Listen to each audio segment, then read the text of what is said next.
B'ezrat Hashem Yitbarach, we're going to be doing our weekly Parasha summary. We're in Parashat Vayetzei, in the book of Bereshit. And B'ezrat Hashem, Yaakov Avinu, now that he is a target from his brother Esav, his parents told him to leave and to go to their family's house and to get a wife. And Yaakov's on his way. Yaakov's on his way out of Eretz Yisrael. He leaves from Beersheba and he goes Charana. Before we even get into the summary, a little gem from Rabbi Natan. Rabbi Natan says, Yaakov, that's the Isha Yisraeli, the Jewish person. And when you go out of Beersheba, when you leave out of the levels of holiness of the Beersheba, the seven steps, because each midah is made up of 7, you have to go through Haran. You have to be tested, and you have to go through all of the hard parts. The klipa wakes up on a person when they want to grow. The opposing forces come against the person when they want to grow. And it's just known, we have to know what happened to our forefathers happens to us. Yaakov went out of Beersheba, he had to go through Haran. That's it. He was trying to complete himself, he was trying to become whole. It comes with opposition, it comes with tests. ויפגע במקום, וילן שם, קיבה השמש. He hit this place. What is the place? The place is Har HaBayit. Har HaBayit in Yerushalayim. He laid down there because the sun was coming down. And he took Ma'avnei Har HaMakom, he took from the stones of the place. וישם מראשותיו, וישכב במקום ההוא. He laid down and he put all the stones, he took multiple stones together, made them as his bed, his pillow. And he laid in that place. Yesh kaf bet b'makom ahu. There is 22 in that place. You could read it that way. There is 22. That the source of all of creation, the 22 letters of the Hebrew alphabet that Hashem used to create all of this world and keep the world sustained, all are rooted and come out of this place. That is where Yaakov slept, which is Beitel, which is Yerushalayim, Har HaBayit, ve'yachalom ve'ine sulam utzav arza ve'rosho magia shamayma. There's many different secrets about Jacob's ladder. Sulam Yaakov, it is rooted in the ground, its head reaches up to the heavens. There's angels ascending and descending on it. Some say that Yaakov saw all of the exiles going up and down, that they went up and they took power against Israel and they went down.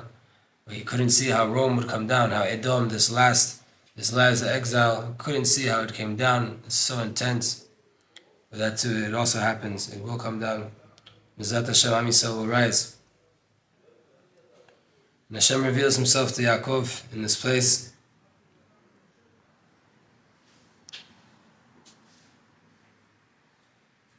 For Abraham, this was a har, this was a mountain. For Yitzchak, it was a sadeh, it was a field. And for Yaakov Avinu, it's a bayit, it's a house. Beit Elohim. This is the house of Hashem. Sha'ar HaShamayim, the gates of the heaven. And this is where the name Har HaBayit comes from. Har HaBayit. It's a har for Abraham, and it was a bayit for Yaakov.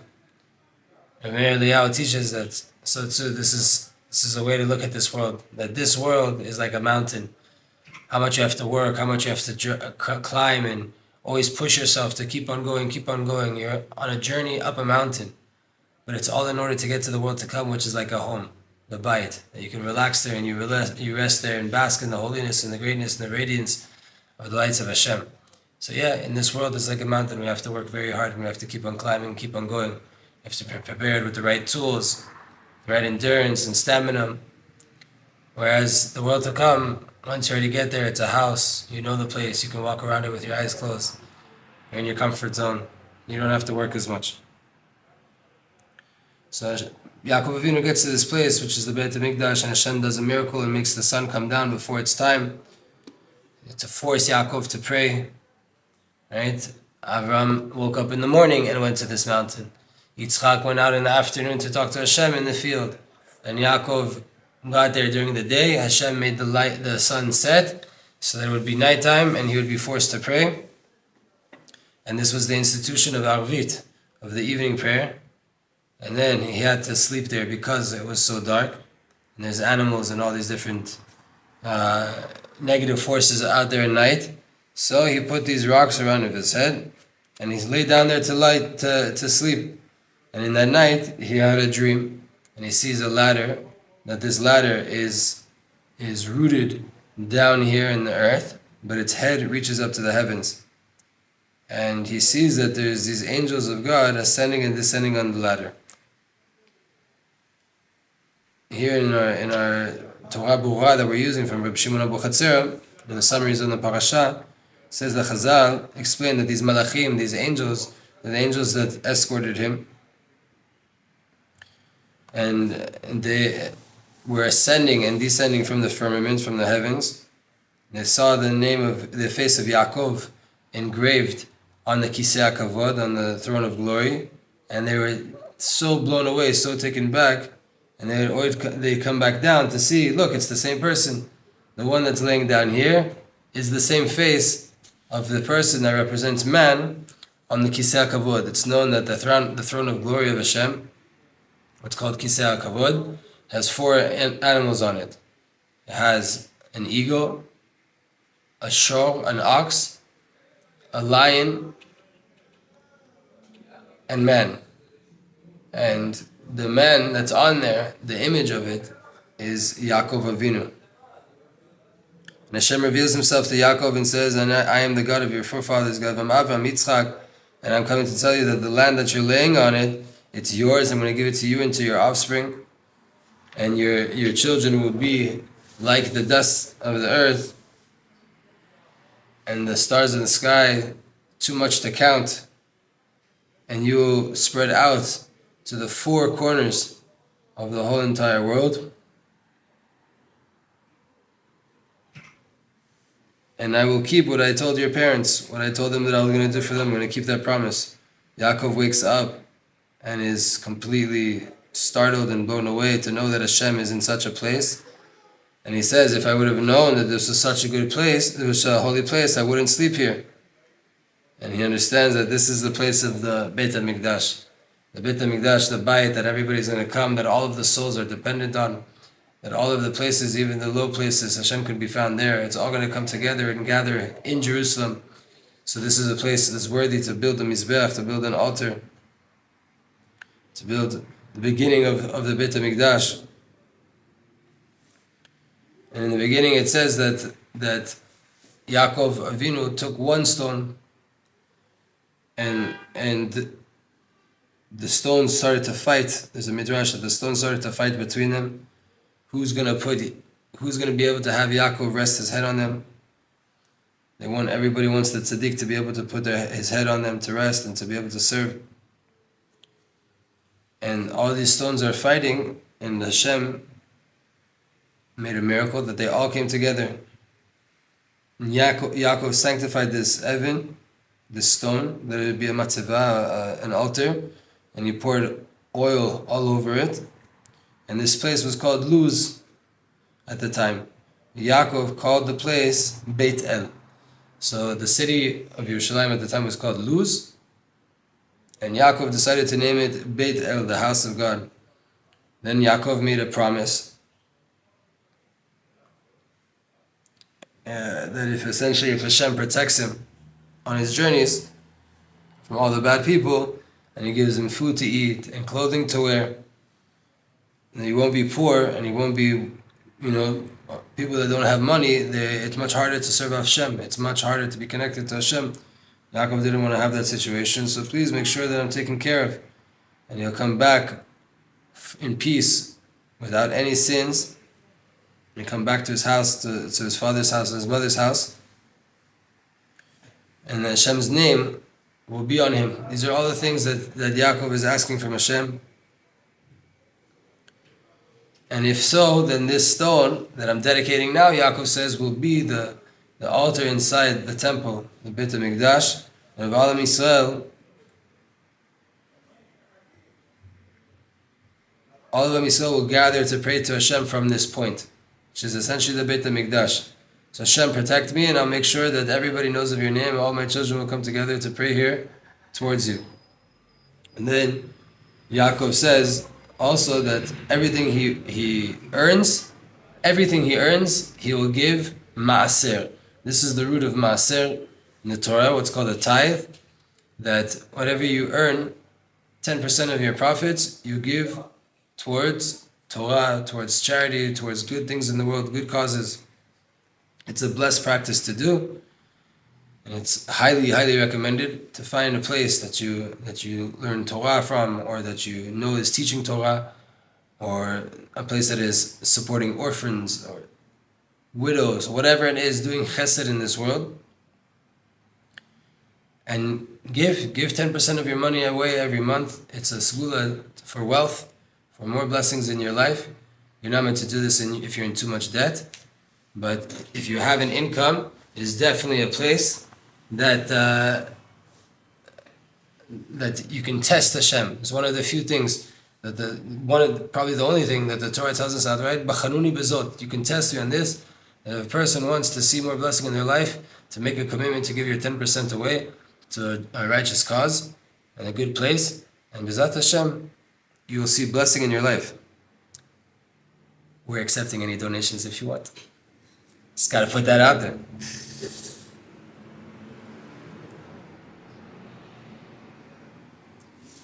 So Yaakov makes his promise that he's going to give away his maaser.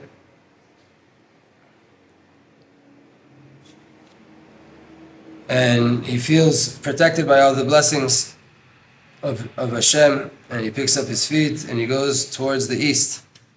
On his way he sees Ber Maim, he sees this well of water, that from there they start to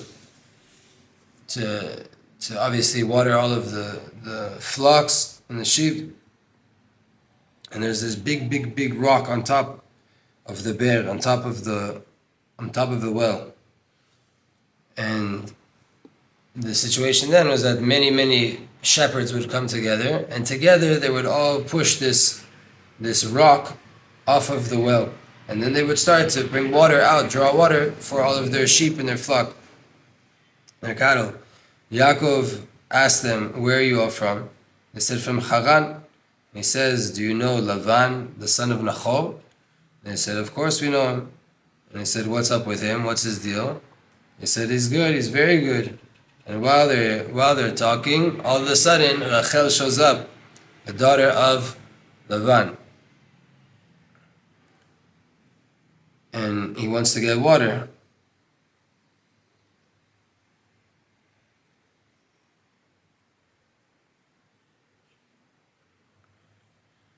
Yaakov was able to see that these shepherds, these people that are working now with the flock, are taking a little bit of a break and messing around. And he starts to tell them, the day's long. You still have work to do. Get back to work. He's making sure that people aren't cheating again. Don't forget that Lavan is his family. And if these people are working for Lavan, and right now they're doing something that they shouldn't, he's already taking care of his family, making sure that they're getting back to work. And they tell him that they're waiting for more of them to come together, more shepherds to come together, so that they can get this stone off of the well. And as this is happening, Rachel's coming up to the well by with her flock, with her father's sheep. She was a shepherdess. And when Yaakov sees Rachel going up to the well by herself, he comes and he by himself lifts up the rock that's on top of the bear with ease, with complete ease. Yaakov moves this huge rock. And Chazal says it's like a person, he removed it like a person removes a bottle cap off of a bottle. That's how quick and easy it was for him. And that was the whole intention was to help Rachel to water the tzon, the flock and the sheep, and the herd of Lavan. What is this rock and what is the well? The well of water, the Ber Maim Chaim, that's the Torah. And the rock on top of it, that's our heart. We have to make sure in life that we get rid of our heart of rock. This heart that doesn't let anything in and doesn't let anything out. this heart that's always in a bad place and feeling too much of the pain and feeling too much of the sorrow of this world, which doesn't even allow the water of Ber Mayim Chaim to come in. The water of the Torah that has the power to heal. You can't do anything if you have a rock on top of your heart. This is Yaakov. Yaakov comes, you can say Yaakov. Yaakov we know is the name of humility. That humility, you need humility in order to be able to remove this rock of blockedness, of obstacles from the heart, and to be able to receive the water out of there, from the Torah. Yaakov goes up to Rachel and kisses her, and he lets out a cry because he sees with Ruach HaKodesh that Rachel won't be buried with him in Marat HaMachpelah, rather she's going to be buried on the path. She's not going to be able to be buried with him. Yaakov presents himself that he is the son of Rivka, and that essentially they're cousins. Rachel runs back to tell her father about this guest that they have, and when Lavan hears that Yaakov, his nephew, got here, he runs in order to make sure that he brought a lot of gifts, like Eliezer, the son of Abraham, who came with tons of gifts and came with things. Lavan immediately we see, what's his intention? Where's the money? Where's the reward? And when he sees that he has nothing, so then he hugs him. He said, maybe he's hiding all the gold in his belongings, in his bag, underneath his clothing. And when he sees he has nothing, so then he kissed him. And why do you want to kiss him? He said, let me grab you, let me kiss you and touch your cheeks, because maybe there's gold and diamonds hidden inside of there. And when he didn't see anything, so then he left the house. He sees that he left the house, he was running away. He was running away from Esav. He wasn't able to bring anything with him. He was in a rush. He had to leave. So Lavan says to Yaakov, since you are from our family, you can come to my house for a month. Such a nice guy. And he stays in his house, but he doesn't want it for free. So he offers to work as a shepherd for Lavan.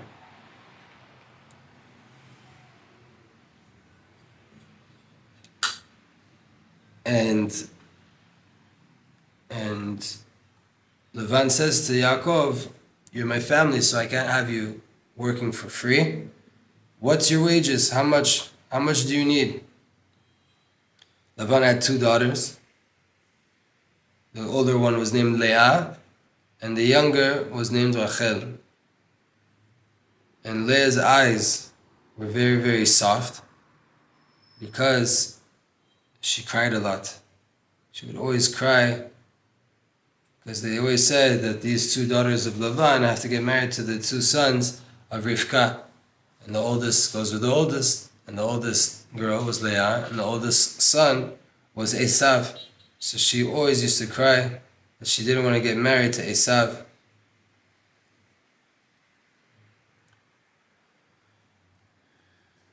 And Rachel, she was beautiful in her face, soft, fair face, beautiful inside and outside. She had a clear skin, pure skin. Rachel and Leah, the Arizal says, are the roots of all the souls of Am Yisrael.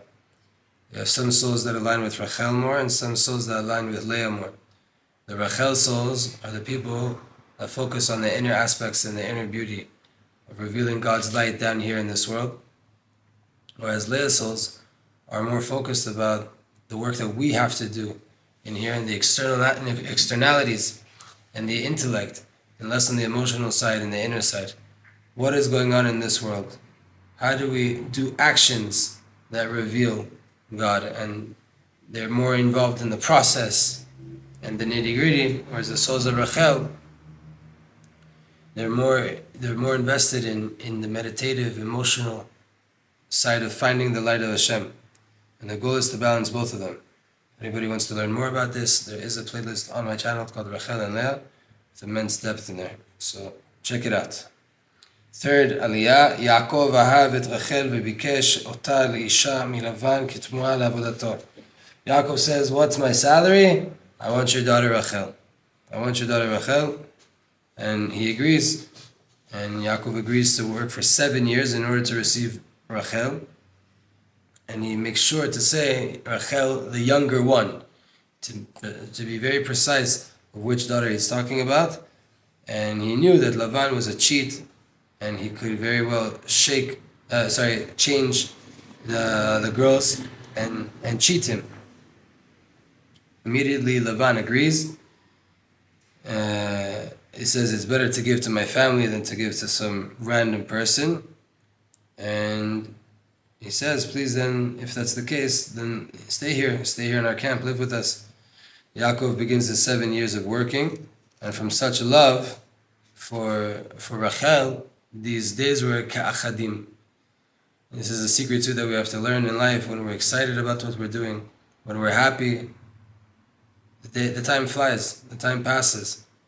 Even if it's hard work and you're working in a bad situation, but you're working towards a goal that you're in love with and it's all good, so the days are like achadim. It happens as if it's all just one day.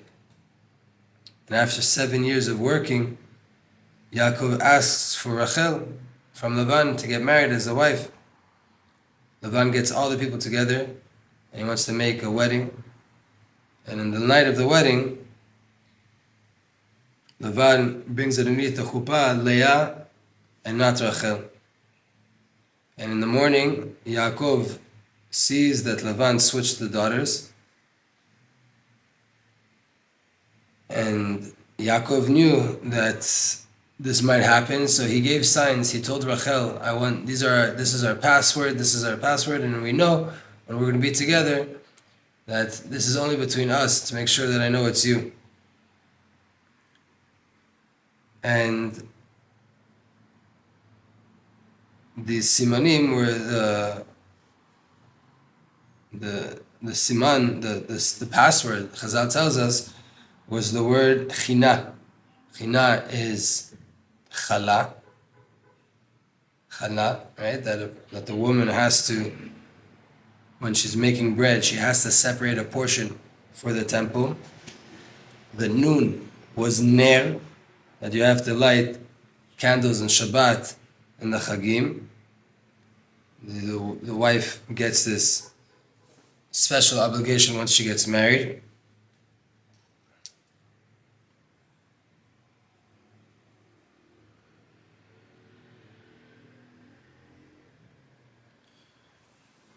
And there's also Nida.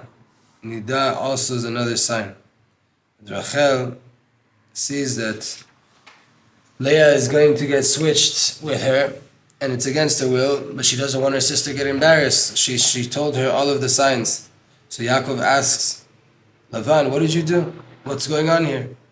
I worked for Rachel, not for Leah. Why did you cheat me? And Lavan answers, it's not our minhag here that the younger daughter gets married before the older daughter. And he asks, and he adds on and he says, if you work for another 7 years, I'll give you Rachel straight away after 7 days.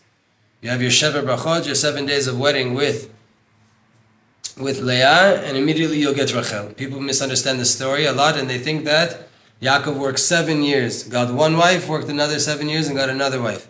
No, he worked 7 years, got one wife. 7 days later, he got Rachel. But he had to work for another 7 years after that. And Yaakov, because he loved Rachel so much, he agrees. And he says that he loved her more than Leah.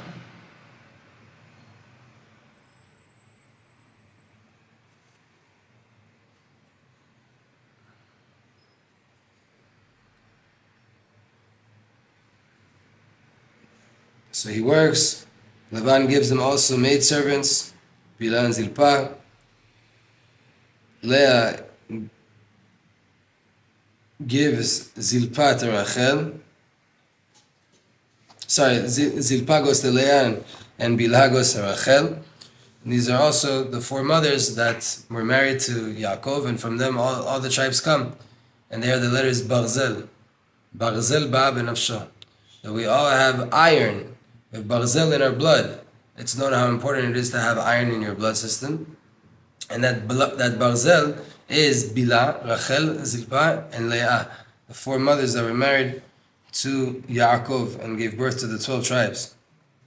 Hashem sees that Leah is, so to say, not loved as much, is hated, and he opens up her womb first, because Rachel was the main wife. She was a keret habayit. She's the main aspect. And Leah's path was looked down upon.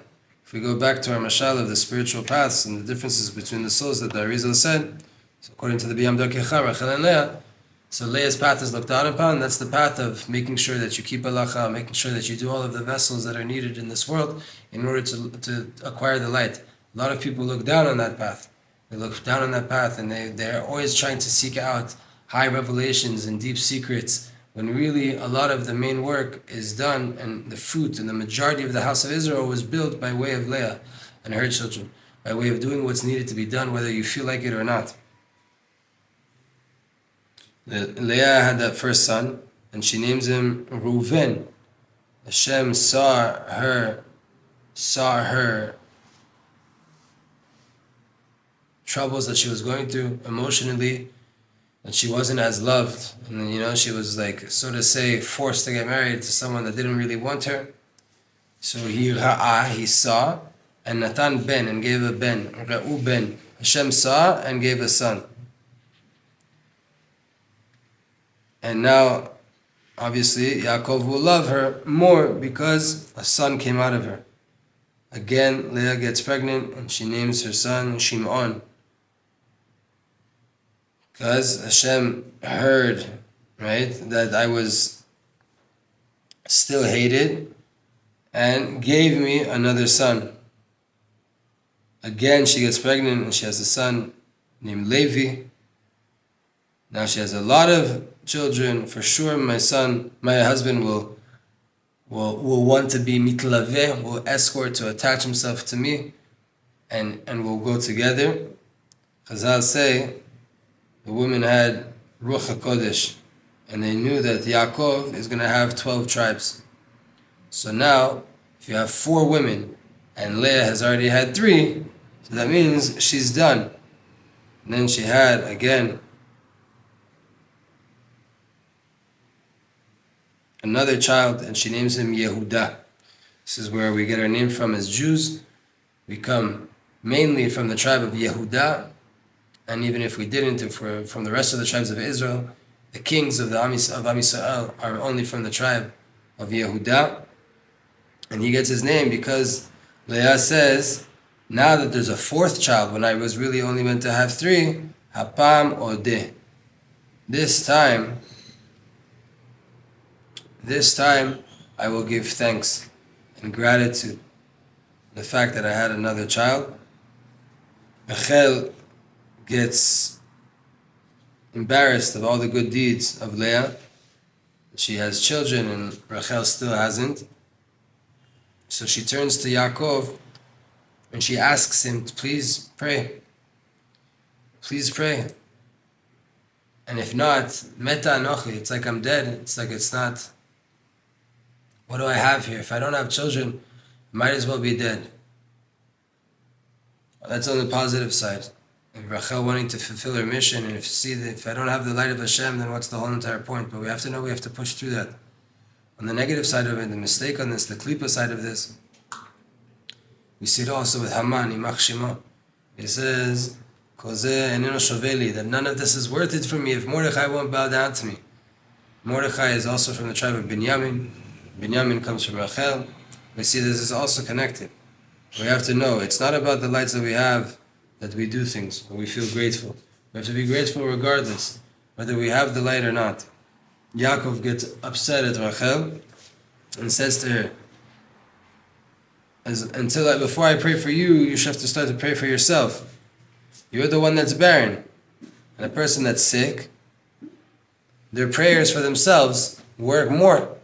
The person has to pray for themselves. We have to know this. Even if there's a big tzaddik and people want to go seek out blessings from people, you have to pray for yourself. You have to have mercy on yourself as well as asking for others to have mercy on you. Rachel asks Yaakov that he should be with Bil'ah, her maidservant, and whatever child that comes out of them, that she will raise him. Bilhah gets pregnant, and Rachel calls the son Dan, that Hashem is Danota, that Hashem is judging her, and he also heard her prayers. Bilhah again has a son, and Rachel calls him Naphtali, that Hashem heard her prayers. Naphtali is also the letters Tefillin. It's like the word Tefillah, connection and prayer to Hashem. It's also the geographical area of Tzfat, is in Shevet Naphtali, in the land of Naphtali.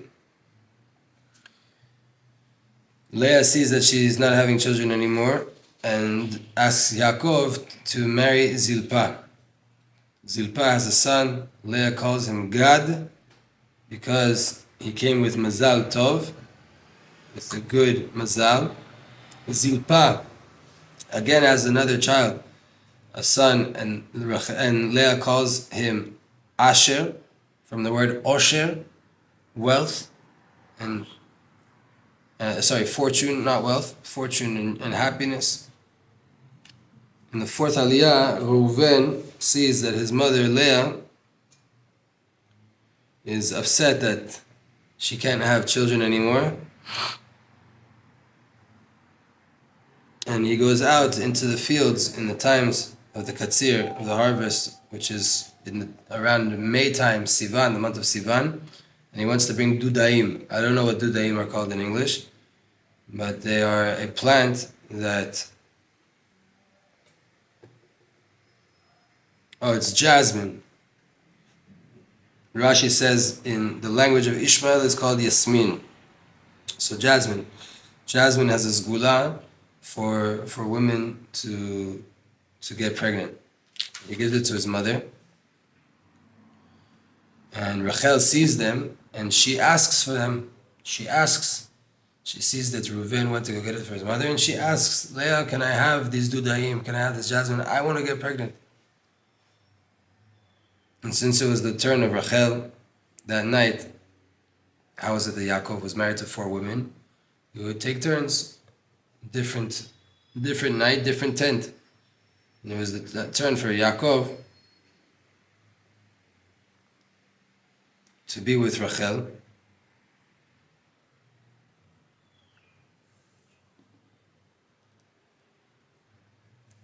And Leah answers her in a hard way and says, it's not enough that you're taking my husband tonight, you also want the dudaim that my son brought me, you also want these jasmine flowers. And Rachel says, if you give me the dudaim, I'll let Yaakov be with you again tonight. Look how much Rachel has given up already for this sister.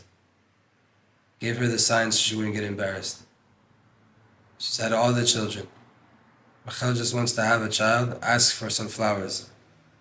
It has to become an issue. And now she tells her, again, I'll give in. Just please give me the flowers. I'll give in. You can have him again tonight. Again, Yaakov comes back in from the field at night.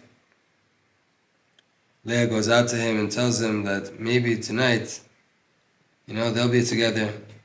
That she bought him, so to say, she's renting him from Rachel by way of the dudaim that she gave her.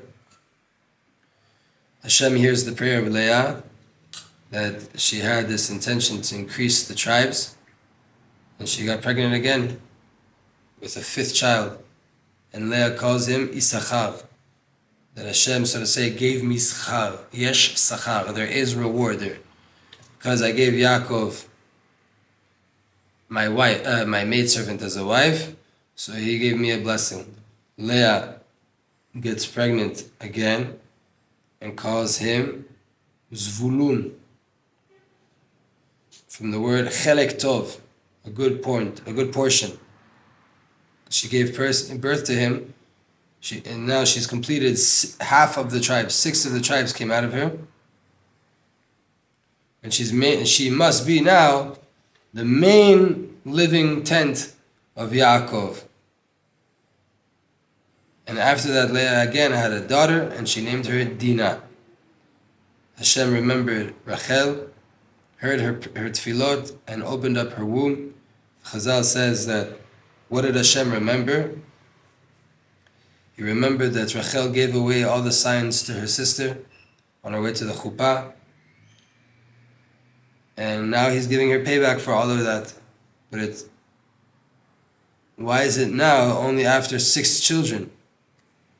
Zilpah has 2, Bilhah has 2, Leah has 6. When Rachel asked for the dudaim from Leah, she said, "It's not enough that you took my husband."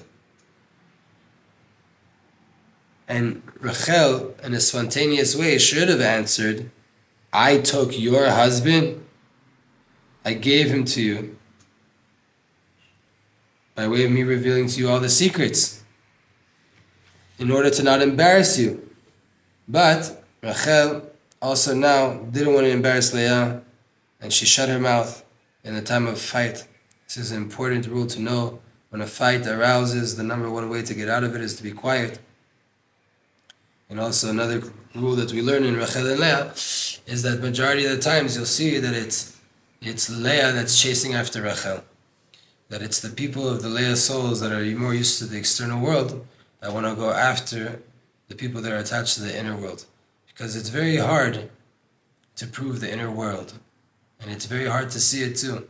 So it's much easier to chase after it and to have opposition to it. The majority of the machlokot that you see throughout history, and even in our times, you'll see that it's the people of Leah that were chasing the people of Rachel.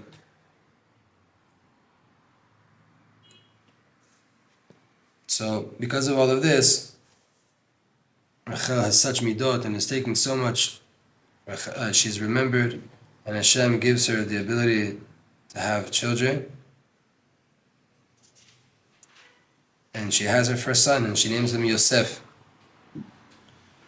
She says, Hashem Yosif li ben acher, that Hashem should add another child. I want more.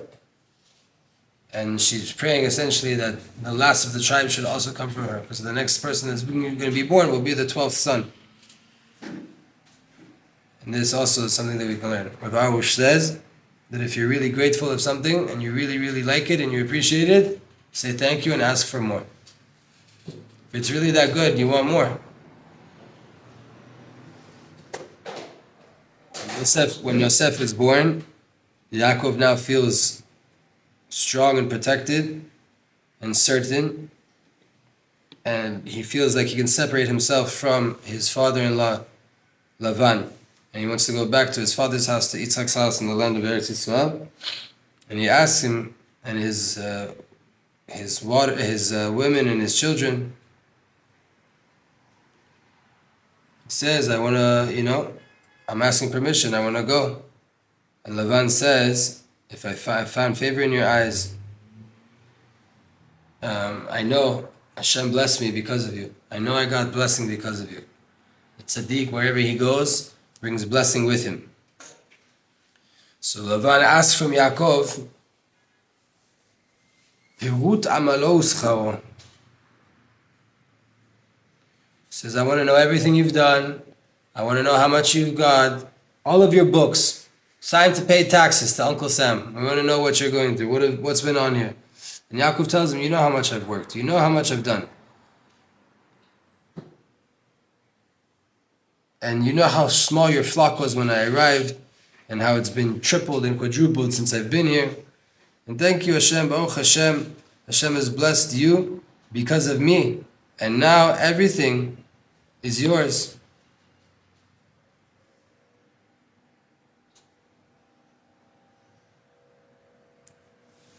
And he needs something though. Yaakov needs something for his family. He has to walk away with something. So Lavan wants to know, what can I give you? What can I give you after all of this? And Yaakov says, from you, nothing. Don't want anything from you. He says, go inside of your flock and we'll do a separation.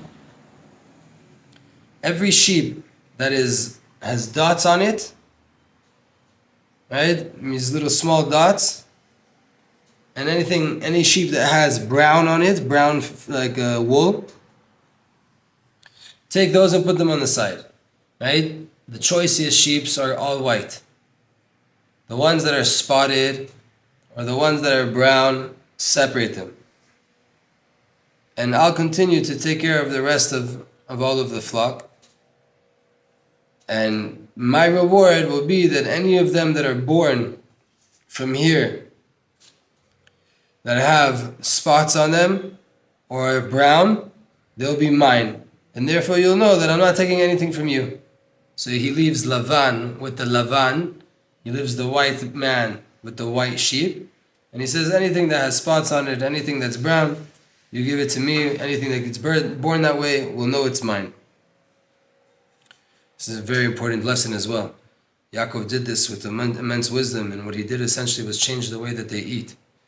And instead of them just eating on piles on the ground, he started to make this grid that has holes in it. So now the sheep has to come and put its snout inside the hole, and it's eating from a circle. And then later, when it goes to be with its wife and reproduce, so then that circle is still on its mind, and then the sheep comes out with these circles. You have to know that this is extremely important. What you look at will affect the actions that you're doing afterwards. And especially important before we're with our spouses to purify our minds and to make sure that our minds are pure and clean and untainted. And when Lavan sees that Yaakov, what he's asking for is not that much, he's not really taking anything with him, it's something in the future, he says, I agree. And he says, I hope you agree and you don't regret it either. And immediately he goes, Lavan goes and he takes all of the spotted flock and all of the ones that are in brown colored, and he puts it in his kid's hands. He says, make sure that there's a separation here. 3 days distance in location of where they're being shepherded so that they don't get mixed up. And Yaakov continues to work on the sheep that are left over. Yaakov stands up, prays to Hashem, to give him blessing that from now he'll get a lot of flock and a lot of sheep will be born. All of them, as many as possible, striped and spotted and with brown. And since Yaakov was an expert,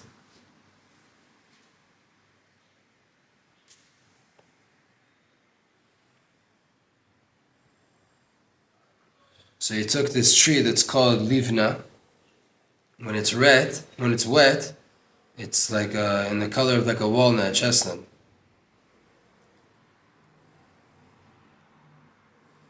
And this is the spotted and the brown. And when the female sheep would see this, like we said, right, this was the effect that it had afterwards. And Yaakov made all of this flock of himself, like he learned, the kod v'chom, spotted and brown. Everything he could, he separated. Anytime there was a spotted or brown sheep, he separated, and everything that was white, he left with Lavan. Hashem blessed Yaakov, and his flock got huge, not in a proportional way, not in a natural way, really a lot of sheep. And he would sell them for a lot of money, and buy maidservants and slaves and camels and donkeys. And Yaakov got very, very rich. The children of Lavan started to talk Lashon Hara to their father. And they had such jealousy that all of the wealth that Yaakov was getting, they're saying it's from our father. It's not even his, he took it from our father. Yaakov sees that Lavan is accepting this Lashon Hara, this evil talk, and he already is not the same person. He's not treating him and he's not looking at him in the same way he did. He's no longer his son-in-law, so to say. It's becoming a problem. Hashem reveals himself to Yaakov, and he says, it's time for you to go back home. It's time for you to go back home. Go back to your father's house. And that's where I'll be with you. Yaakov sends the call to Rachel and Leah, and he says to them, I see that your father's face has changed. He's not like with me like he was in the past. And you know that I served your father with Mesirut Nefesh, with sacrifice for many, many, many years with all of my might. And your father lied to me. All the time he lied to me. And he even changed my salary 10 different times. He cheated me 10 different ways. He messed with me. And Hashem, because of Hashem helping me, I didn't do anything to him. And I was able to be nice, and I never did anything to harm him.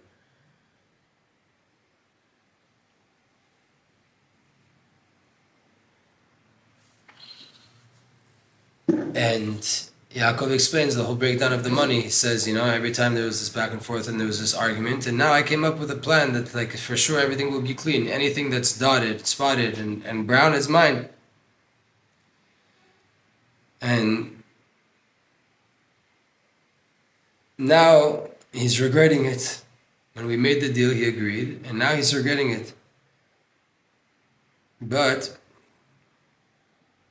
Hashem gave me the wisdom to make for myself my own flock, and know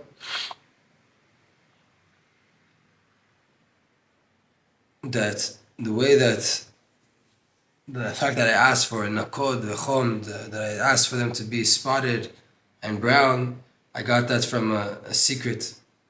An angel revealed it to me at nighttime, and the angel also told me that don't forget the promise you made on the way to here, that if you would be taken care of, and if you had food and you had clothing and all of that, and you made a matzevah, you made an altar in Yerushalayim, you said everything I get, I'm going to give 10%.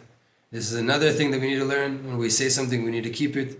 And if we say we're going to do something good towards the Torah, towards supporting, we have to keep our word. We have to keep our word. So now again, that angel came and also told me that it's time to go back. And Yaakov tells Rachel and Leah, it's time to pack up. We have to get going.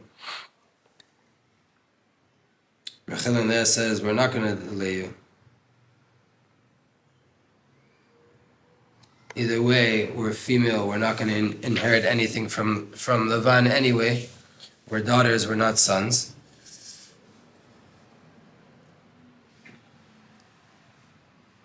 And it says that not only that, you didn't even give him any money to get us. You worked for us.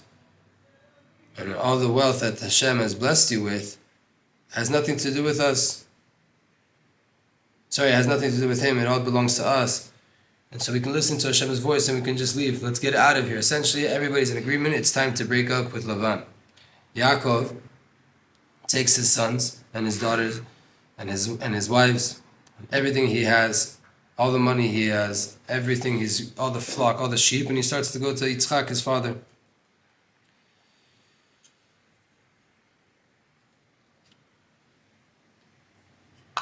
Lavan goes and he wants to sheed the sheep that he separated 3 days away. And Rachel takes away his avodah zarah that were for his father in order to separate her father from avodah zarah. She pulled an Avram, right? He left the house. He has these what's called terafim, and she takes them. She hides them. She doesn't want her father doing avodah zarah anymore. And these terafim essentially were little skulls that Lavan would ask questions, and these skulls would tell him different information. We also do this nowadays. In Hebrew and Aramaic, your skull is called your Gulgalta. And we all go on a website when we need questions answered called Gulgalta, and we ask it questions, and we figure out information. So we have to question ourselves too, how much we're doing that. And this is the root of it. The Trafim of Lavan. And Rachel didn't want him to be doing avodah zarah, so she took them. Yaakov hid the fact from Lavan that he wanted to escape, and he ran away with the families and with all of everything that they had, and he started to go towards Har Gilad, so he could be able to pray there. And on the third day, They told Lavan that Yaakov ran away. And Lavan asks for all of his people close to him to go chase after him. 7 days. And they got him in Har Gilad. But Hashem came in the middle of the night in a dream to Lavan and told him that he shouldn't speak to Yaakov, not about good or not even bad. Don't talk to him, don't mess with him. So Lavan asks Yaakov, what did you do? Why didn't you tell me that you're leaving? Why didn't you tell me? We're family. And he says, you're treating my daughters like hostages. What is this? You're taking them prisoners of war. Why are you running away? And if you would have told me that you want to go, I would have sent you out with a whole entire festivity. I would have made a parade. I would have paraded you down with drums and music and bands. And you didn't even let me kiss my grandchildren, kiss my daughters goodbye. And Lavan says, I have the power to do bad things to you. Just know that. What kind of father, right? He wanted a kiss so bad. I have the ability to harm you, to affect you, to do damage. But just know, yesterday I got warned in a dream by Hashem that I'm not able to touch you. And I don't want to mess it. I want to honor it. And now I understand that you must have missed your father's house. You must be homesick. And you want to go back. But I don't understand. Why did you steal my Avodah Zarah? Why did you touch my idols? Because that has nothing to do with the fact that you want to go back to your father's house. Why are you stealing from me? And Yaakov answers him on the first question. He says, Lo dati, I didn't make it known because I said, maybe you're going to steal your daughters back from me. And on your second question, I'm letting you know that I didn't steal any of your Avodah Zarah, and I'm giving you permission to search anything that you want. And wherever you find it, whoever has it, that Avodah Zarah won't stay alive. There's death on them. But we all know who took them. This is a horrible thing that happened. But essentially, Yaakov let out of his mouth that whoever has them will have to die. Because he was certain that he didn't take them. Someone in his camp did, and it was his most beloved wife, Rachel. And Chazal says, from that same curse, Rachel died on the way to Bethlehem. Lavan starts to seek out in the tents of Yaakov, and after that in the tent of Leah, and after that in the tent of the maidservants. Right? There are the majority of the children. And when he didn't find anything, he went to the tent of Rachel. And immediately Rachel sees this, and she takes the Avodah Zarah and she puts it underneath the pillow that she put on the back of the camel, and she sat on it. Lavan is seeking and searching throughout the whole entire tent, and he can't find it. And Rachel, in her wisdom, says sorry to her father that she's not getting up for his honor. Sorry I didn't stand up for you. Again, another rule, when your father or your mother comes around, you should stand up for them. You should give them utmost respect. She says, sorry, Abba, I can't get up off this pillow, off the camel. It's that time of the month, and I'm not able to right now. And because of my tumah, I don't want to come close to anybody. Yaakov sees that Lavan is not stopping to search, and he knows that he didn't take anything.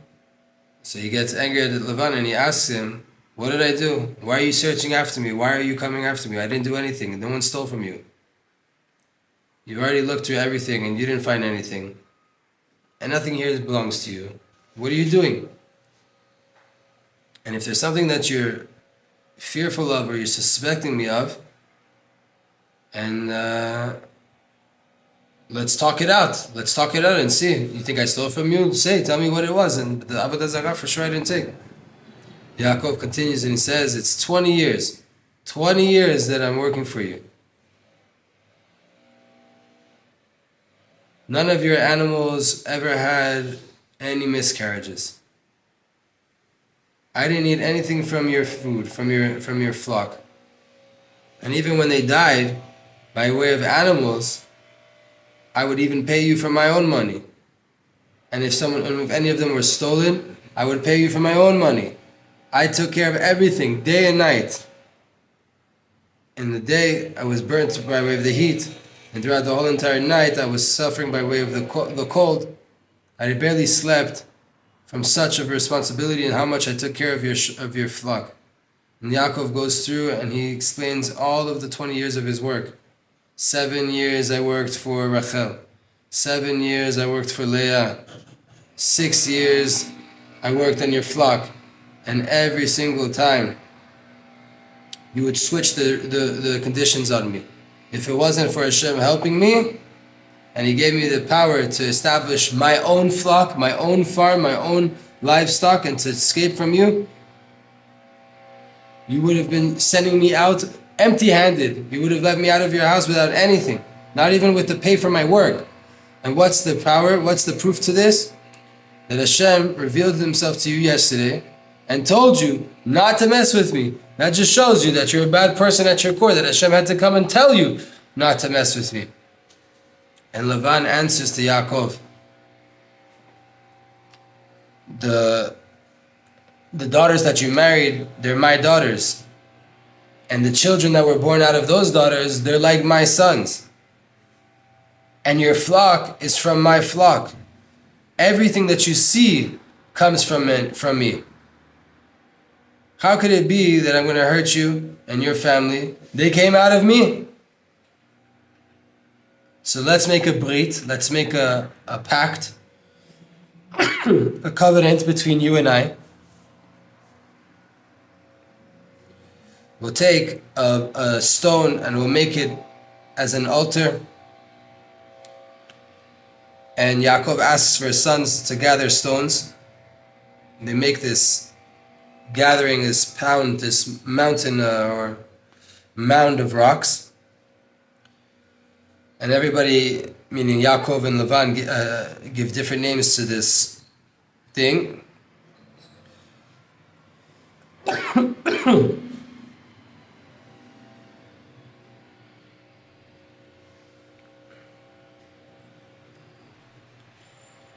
Lavan called it Yagar Sahaduta in Aramaic, and Yaakov called it Galaed.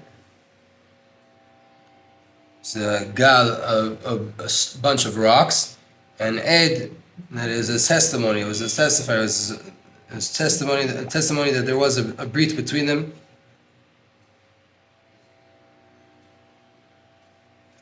And Lavan continues and says,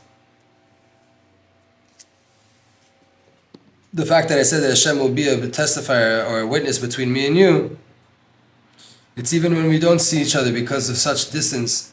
But Hashem sees us. Therefore,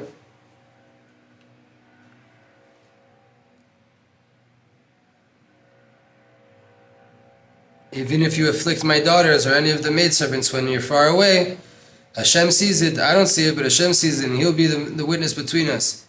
And also this pound of rocks, this matzeva, that we make it together, they're also witnesses that we won't do anything, that we never did anything bad to one another. Lavan makes Yaakov take an oath on the God of Abraham and Nachor that they should judge between them. Yaakov takes the oath only in the name of his father Yitzchak to do everything. Straight away Yaakov shechts, meaning slaughters some animals to prepare a meal, and he invites everybody that's there. From his side, from Lavan's side, let's do a meal together. And they stay there to sleep on the mountain. Lavan wakes up in the morning and separates from his daughters and his grandchildren with kisses and blessings, and he goes back to his place. Yaakov goes on his path, and all these angels that are from Eretz Yisrael leave Eretz Yisrael, go in now to gather him in and to escort him into the land. And when Yaakov sees these angels that came to escort him, he called the place Machanaim. Machaneh is a camp, meaning that there's two machanot, there's two camps here. One of Chutz Haaretz, one of the land outside of the land of Israel.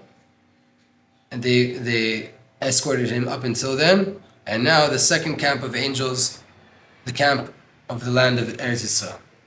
There's a very interesting thing here that we have to mention from the Ben Ish Chai. The Ben Ish Chai says that this brit between Yaakov and Lavan is the only brit that we have in the Torah of two people, the only covenant we have in the Torah of two people that are promising to not come together, that they're going to promise to separate from each other and make a covenant that they'll separate.